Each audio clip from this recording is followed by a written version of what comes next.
Buckinghamshire by-election blues for Boris Johnson. Is this just one brick tumbling or the start of a wider demolition job?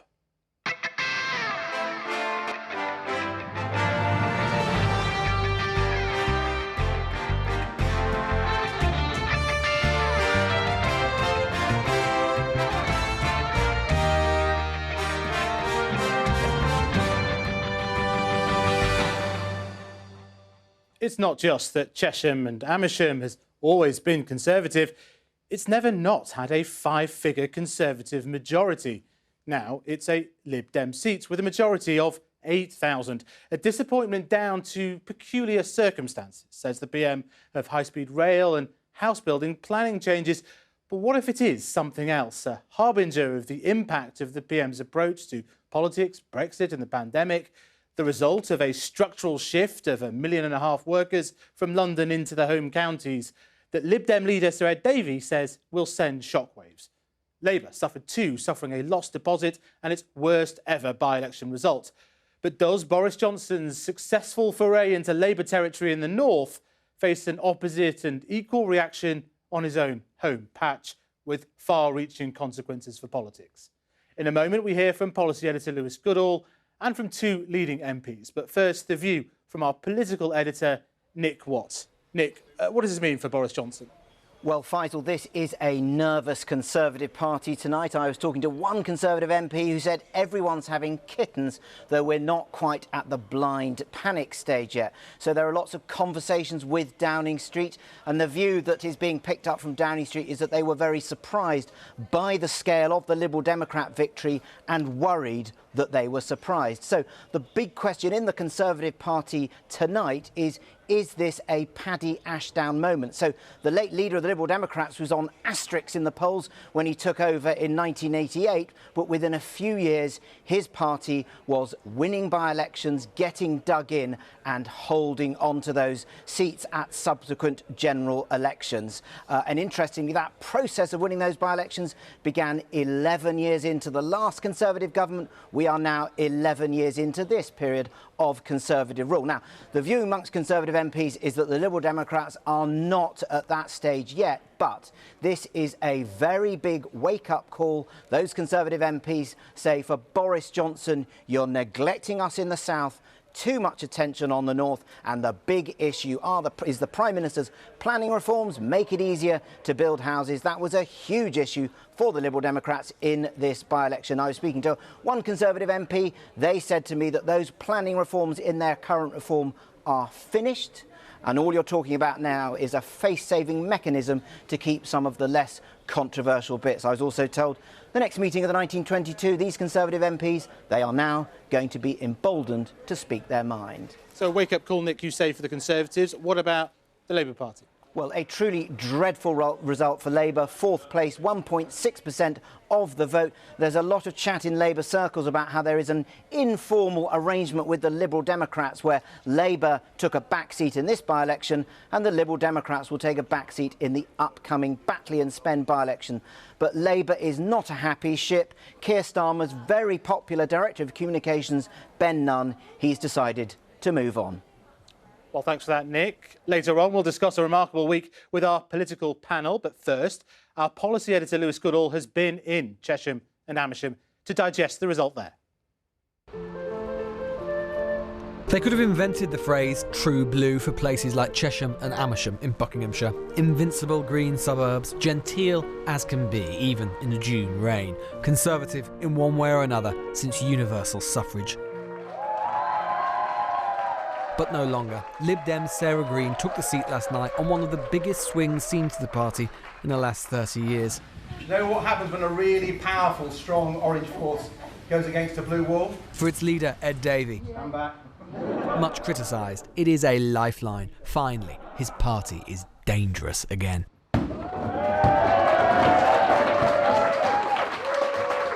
Well, I think this will send a shockwave through British politics. Liberal Democrats have had good wins in the past, but this is our best ever by-election victory. And if it was repeated across the south, literally dozens of Conservative seats would fall to the Liberal Democrats. Green Sarah Louise of the Liberal Democrat Party is duly elected. They were right to be jubilant. It was a serious win. The constituency had a Tory majority of over 12,000 in 2019. There was a 25% swing from Conservative to Lib Dem last night, translating to a new Lib Dem majority of over 8,000. The Lib Dems partly did it via Conservative switches, but also by squeezing the votes of other parties, especially Labour, whose vote was reduced to negligible levels. But why? The local Tory chairman ascribes the Lib Dems' success to a series of particular and perhaps local problems. HS2 is a big one. Even if some of the works for HS2 aren't near where you live, they're affecting roads which people drive on. Almost everyone is going to feel the effect of that work at the moment. And there are concerns about planning. The government does need to recognise that people want a careful balance to be struck. And do you think that the balance isn't quite right at the moment? I think people are worried that the balance is going to be too pro-developer. But of course, planning, housing, infrastructure aren't local. They're national, central to this government's new levelling up agenda, which adverts to another explanation, that the blue wall, like its red counterpart, is shakier than it used to be. The local election results showed a suite of Lib Dem gains across the south of England. They won St Albans Council, they made gains in Tunbridge Wells, in Oxfordshire, Surrey, Wokingham, Hertfordshire, Buckinghamshire, in some places depriving the Tories of a majority they had long held. And even in the 2019 general election, which was a poor result for the party, it was little noticed that the Lib Dems came second in 80 constituencies in England and Wales, many in the south of England, a clear base on which to build, 44 of which have Tory majorities smaller than CHESHAM. For old hands like David Gork, who used to represent a neighbouring seat, this is partly about the shifting sands of the British electoral map. There is a sense that these are voters who no longer feel as comfortable with the Conservative Party as they once did, don't particularly respond positively to the Prime Minister and his style, feel uncomfortable with a pretty hard Brexit. In 2019, they voted comfortably Conservative because of the fear of Jeremy Corbyn, but you take that fear away and things can change.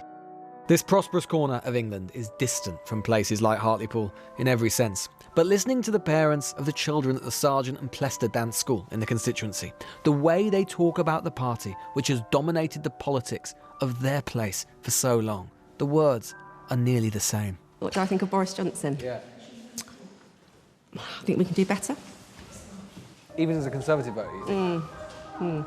I've loved all our past leaders, but I think Boris is just a little bit up and down. The way they were doing their campaign this year, I think, really worked, because you can't turn a corner without saying anything about Lib Dem. I think they've just put their feet up, they've become complacent, they felt this is a safe seat, and they haven't listened to the people of Chesham. I know quite a few people that have only ever voted Tory that I've spoken to today, actually, and they voted Lib Dem for the first time ever. And their reasons were because they really, really wanted change. They really wanted to be heard. The Prime Minister said that this result was peculiar and particular today to Chesham and Amersham. But the result will reverberate through British politics.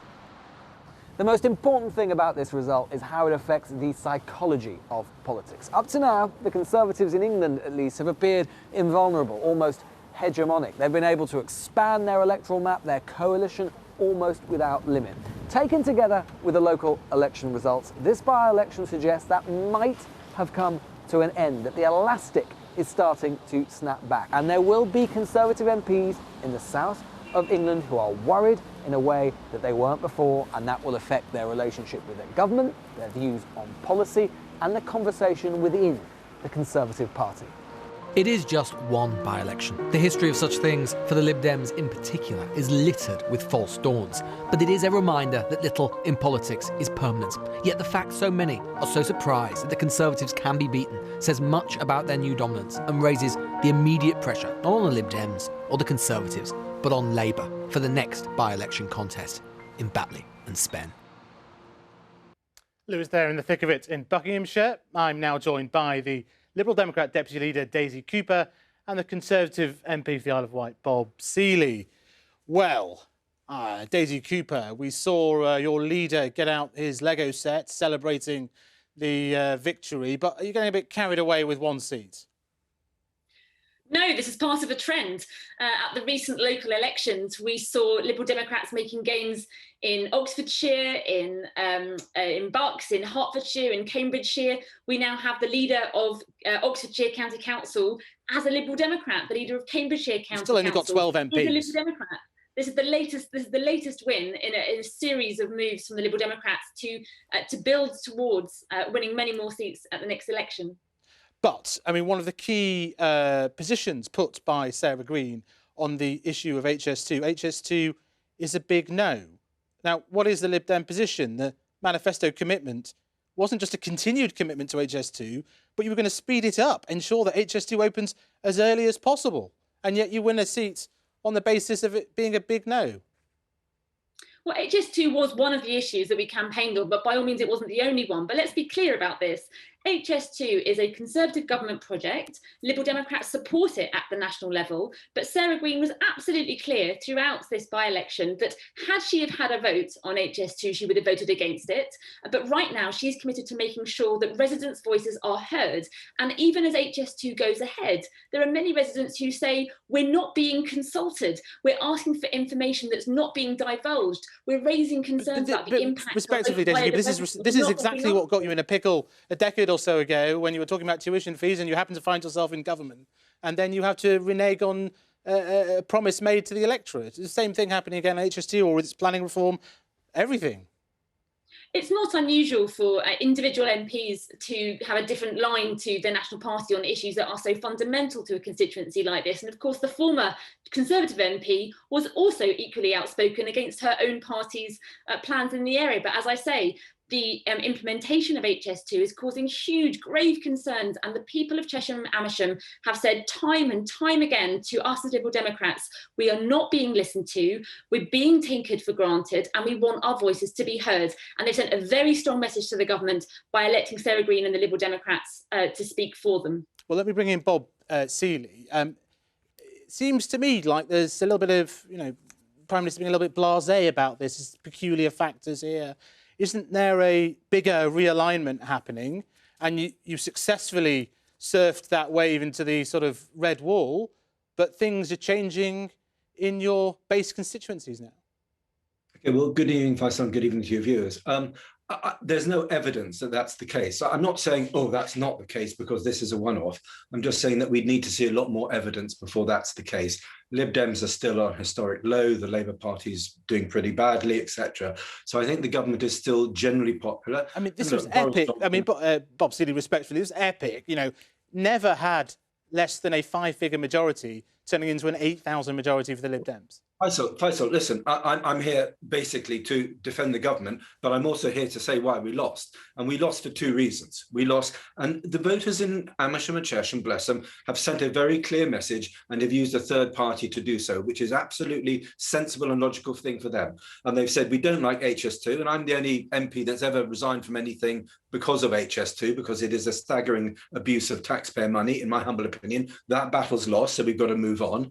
And planning. And I and others have been trying to lead an influence campaign from Conservative backbenchers to say to the government, we have got to get planning right. If planning is a developer's charter, it is political suicide in large parts of Britain for the Conservatives. Well, and the Prime Minister's response to that today, potentially to you, didn't name you, that there was even some willful misunderstanding on the part of some of our opponents on the issue of planning.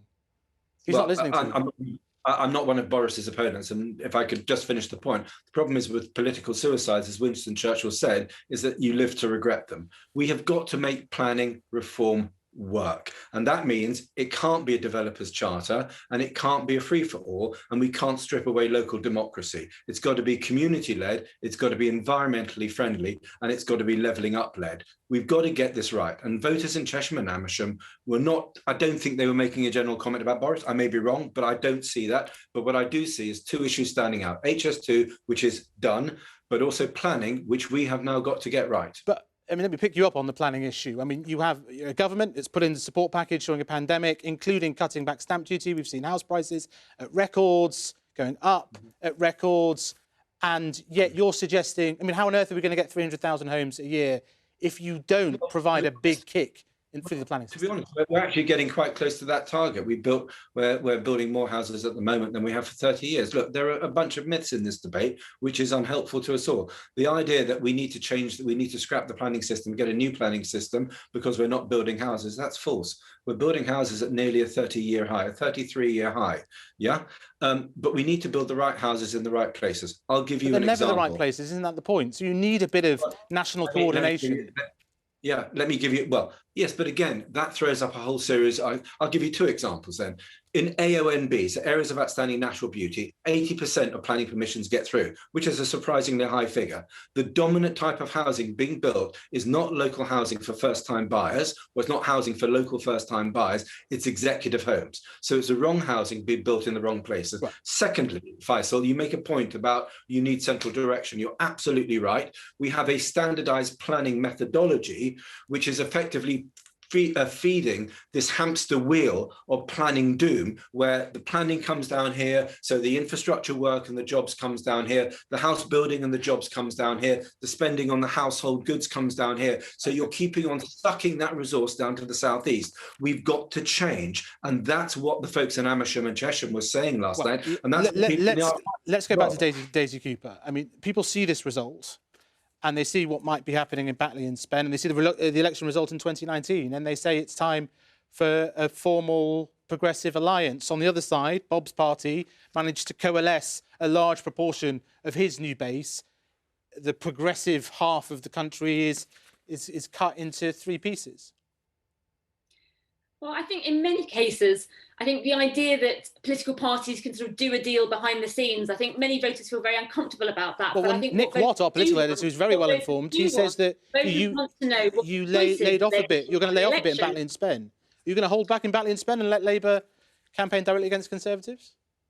Voters want to know what their choice is at election time. And in Chesham and Amersham, we made it absolutely clear, as we will do in many places across the country, where Liberal Democrats are in second place to the Conservatives, we are the best choice to beat the Conservatives at those elections. Bob Seeley, what would you think if a progressive alliance occurred?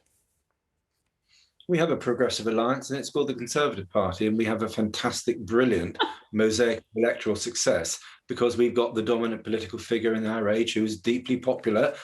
People see him as flawed, but that's part of his charm, and he does fantastically well, and he's led Brexit, and thank God he's done so. We're not getting everything right. Look, we should never, ever take anyone for granted, ever, however well you're doing. So this is a wake-up call to make sure that we don't take people for granted and we get the levelling up agenda right, which is so important for places like the Isle of Wight. We get the Environment Bill right. We get new landscape protections because the Isle of Wight wants to be an island park, you know, because that's our future. It's high-quality jobs and preserving a beautiful landscape and making sure we have houses for young people. So actually, it's about that great agenda and that building up that fantastic mosaic. What people like me are saying is let's make sure we get the planning bit right because we don't want to unpick that fabulous coalition, that progressive coalition that we have got. Bob, thanks very much for joining us, Daisy Cooper too. Thanks for that. Now, it's been another tumultuous political week, ending with by-election shock and beginning with the extension of those COVID restrictions from the Prime Minister. We've had WhatsApp messages from the Prime Minister's former advisor. We've had the first win ever DUP election contest, not even lasting 3 weeks, as well as events in Northern Ireland, the small matter of the oldest rivalry in football. And as we come off air, as Nick Watt just said, there's been some important changes at the top of Keir Starmer's office too. And with us to discuss the political implications of all this is an expert panel of all the talents. Joining me here in Salford, Andy Bounds, the Northern correspondent of the Financial Times, Tim Montgomery, the founder of Conservative Home and a former advisor to the Prime Minister, I should say, and Alvin Ray from the New Statesman there. Now, Andy Bounds. Now, we talked there, people talk about these cliches around the red wall and the blue wall. It's a little bit more complicated than that, isn't there? You know, Britain's a bit more of a mosaic and there's different things going on north and south.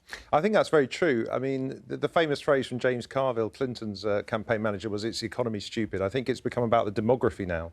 And these places are changing. And we look at elections historically and sometimes without accounting for how populations have changed. So large parts of the north are getting older and getting, they have older residents who are less educated, who backed leave. parts of the south and cities in the north are becoming more urban, more diverse, and younger people are moving into places like Chesham and Amersham, and that's affecting the way they vote. You can't take these communities for granted, either on the Labour side in the north or the Tory side in the south. Well, we'll pick that up in a minute with the other panellists, but just on HS2, we often look at HS2 through the prism of what it's doing into Buckinghamshire. But, you're based here in the northwest. Yeah. It's designed to benefit regeneration across the whole of England at first.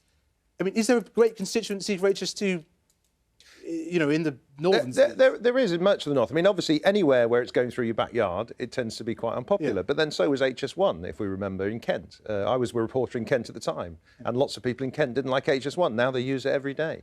HS2, I think, will be the same. There's a massive support for it among the business community, among the political community in the big cities.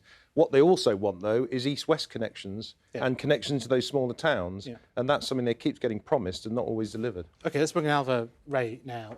What do you make of what's happened in Chesham and Amersham? It's obviously not a one-off, but how much of a shockwave will it prove to be? I think it is a huge shockwave. I think, as your reporter was saying earlier, I think as Nick Watt was saying, the big worry should be for the Conservatives that they didn't see this coming. Certainly, from reporting from Chesham and Amersham earlier this week, I was surprised. I think it is true that there are slow demographic changes in the south and the north of England, but I was actually surprised that Brexit was coming up so much, and actually all of the big cliches about on the doorstep feeling, when you went there.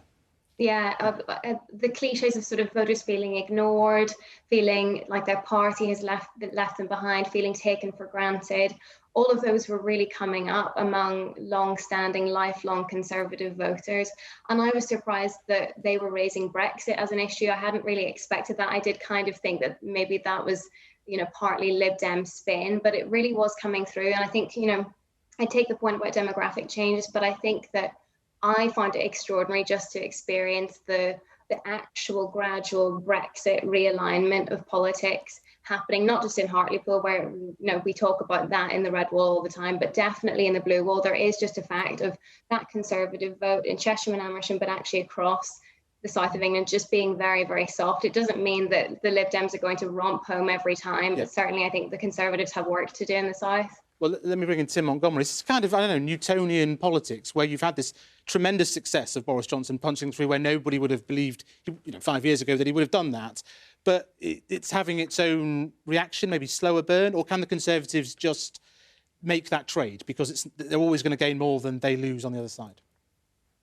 Well, look, I agree with almost everything your other panellists have said so far, Faisal. And but it isn't just about Remain and Brexit. Of course it is. We see the same pattern across much of the Anglosphere in particular. We're seeing older, slightly less educated, sort of people from blue-collar backgrounds trending rightwards. And we're seeing, the other trend in the other direction.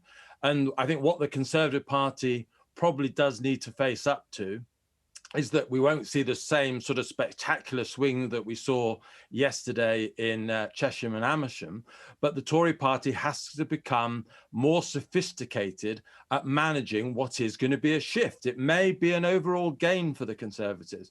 The Conservatives may gain more in the north than they lose in the south, to slightly oversimplify, but they have to be more sensitive to the vulnerability that they do have amongst these sort of slightly better educated, more affluent, greener, etc. voters. And I think what Chesham and Amersham is for the Conservative Party is a wake-up call that they're not getting that balance right at the moment. There's a feeling, I think, on the doorstep, because it's a shock result, we shouldn't rush to judgment. But there is a feeling that the Conservative Party is taking certain southern, certain traditional voters for granted, not just in terms of expenditure and levelling up, but generally in terms of certain mores, whether it's the aid budget, whether it's civil liberties, whether it's attitudes to sleaze and other things. It's beginning to catch up on the party. Tim, Alva mentioned Brexit. You were a big Brexit campaigner. I just wonder, in the way in which Brexit was kind of executed, it was uncompromising, wasn't it? The Prime Minister could have chosen to sort of do a deal with the Remainers, and he may not have had this type of backlash. Do you buy into that at all, Do you think that think it could have done more of a compromise? It wouldn't have it wouldn't have appealed to the sort of diehards, the purists, but maybe it may look in retrospect to have been more sensible.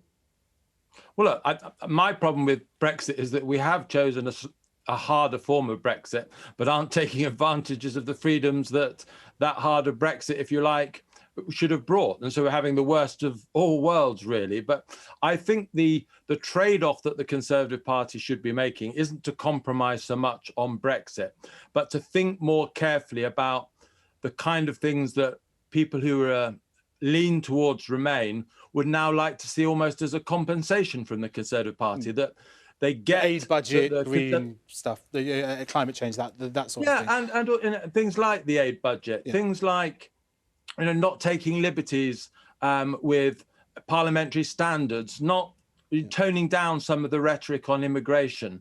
There has to be a sort of a general, more of a listening ear from the Conservative Party to those traditional voters who don't like some of the more tabloid-esque conservatism that perhaps has come a little bit too much to the fore. Well, let's talk about Labour, Alva. I mean, what can you say about losing the deposits? Worst ever by-election result. Where does this leave Keir Starmer? So my frank view is actually that Labour is not actually that worried by losing this deposit. Clearly, it's not ideal to lose your deposit in a by-election, and this was not a good result. But I think that they have been so focused on Batley and Spend that they, that is not their priority at the moment. I think that Labour, frankly, is very, very worried about that by-election coming up. And actually, to come back to your conversation with Daisy Cooper and Bob Seeley, I think this actually is effectively the Progressive Alliance in action that I wrote when Ed Davey became Liberal Democrat leader and Keir Starmer became Labour leader. That this is what we could expect. That there's never going to be some sort of formal alliance between Labour and the Lib Dems or the Greens, but that they intend to stay out of each other's way. And actually, looking forward to the next general election, it's really clear that the way the lay of the land is at the moment, Labour and the Lib Dems are, have very distinct areas of strength. The Lib Dems are mostly second to the Conservatives in the areas where they're most competitive. Yeah. Labour don't stand a chance there, and vice versa. So I think that this is what we're going to see. We're just going to see them sort of never formally acknowledging it, but staying out of each other's way. Let me bring Andy back in on that point of some sort of alliance, informal or not. I mean, clearly Conservatives didn't have to do any sort of alliance and successfully corralled that vote under one flag. But Labour can't compete unless they do something similar on the other side. Yeah, I mean, Labour, what's fascinating about Labour is they're being attacked from both sides because they've got the Greens eating into their vote in urban areas as well, especially in the big cities. Yes. So cities like Sheffield and Liverpool that used to run, they're now a long way from doing that. And the problem for the Lib Dems in the north is, in the south, they're the anything but the Tory party. In the north, they're the anything but Labour party historically. So sort of trying to get those voters to get their head around, you should vote Labour instead of Lib Dem, when they've spent decades voting Lib Dem because they don't like the Tories or Labour, I think it's quite a hard sell. So I think there will be sort of soft campaigning at times. But for example, Batley and Spen, I don't expect the Lib Dems to go particularly, to go quiet there. I think they'll still be campaigning as much as they can. So Dominic Cummings' Twitter feed, interesting to have Tim. I just wondered, when you look at his output, he did successfully see this realignment coming and delivered this realignment for his boss. I guess, could you see how that could happen on the other side of the aisle? Can you see a route to that? Yeah, I absolutely can. And I know lots of progressive leading figures want a sort of a new electoral system, but I think what should frighten Conservative MPs, and I think certainly was frightening Conservative MPs on their relative various WhatsApp groups today, was that first past the post really can deliver realignment. If voters, as they did in CHESHAM and AMERSHAM, decided that they want to change who represents them, they move in huge numbers from the Labour column to the Liberal Democrat column. They can do that in any seat in the country. And that is really the power of first past the post system. Yes, it can give the Conservatives a majority of 80, as it did at the last general election. But if voters turn against you, as they did memorably against the Conservatives in 1997, and the Liberal Democrats ended up with over 50 seats, the first past the post really does change the government when voters are determined to do so. And that could happen again. Thanks for that. Thanks very much, Tim. Thanks, Alvin. Thanks, Andy, here in Salford. So let's take a quick look at some of the front pages the football might feature. The Times. We have here, the PM warned the Homes Plan is turning off Tory voters. We heard that there from Bob Seeley, didn't we? Harry thrown out by William over Meghan bullying claim. The Financial Times, Tories pin poll loss on toxic reforms. On a briefing going on to the political press, Brussels loses out in latest tussle with AstraZeneca over vaccine. And then we have The Guardian, the blue wall. There we go, a topical political reference from The Guardian that relates to the superb performance of the Scottish defence. Now, that's all from us tonight. Emily will be in the chair on Monday, and we're back at our normal time of 10:30. Till then, have a good weekend from here in Salford. Goodbye.